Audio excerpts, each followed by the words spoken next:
renseigner sur les noms et les prénoms du stagiaire ou les postes nécessaires.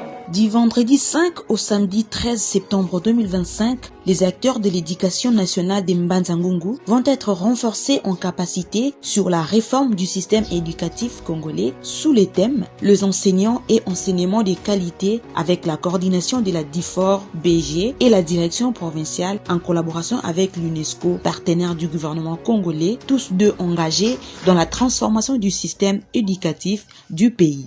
Après publication du rapport du programme d'analyse des systèmes éducatifs réalisé en 2019, il a été prouvé que 73% d'élèves congolais n'atteignent pas le niveau du seuil jugé suffisant en lecture à la fin du primaire et en mathématiques près de 82% avec une différence significative des résultats entre filles et garçons en défaveur des filles. Nous sommes venus ici pour former les enseignants à l'utilisation de ces programmes-là.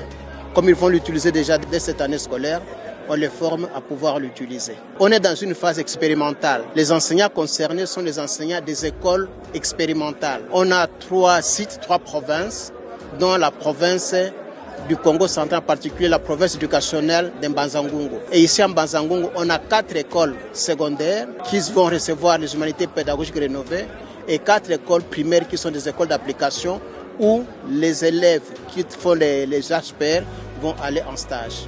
Donc ce ne sont pas toutes les écoles qui sont concernées, mais uniquement les 4 écoles, sinon les 8 écoles ciblées dans le cadre de l'expérimentation. Ainsi, dans le but de professionnaliser la fonction enseignante, il a été confié à l'UNESCO la mise en œuvre de 2 sous-composantes dont la professionnalisation des humanités pédagogiques et la mise en place d'un dispositif de renforcement des capacités des enseignants et directeurs d'école en fonction avec l'appui du projet efficace. C'est dans cette optique que ces enseignants, directeurs, préfets, conseillers d'enseignement et les inspecteurs vont durant ces 9 jours avoir des séances sur les pratiques enseignantes avec des partages d'expériences, des travaux en groupe et des démonstrations avec simulation.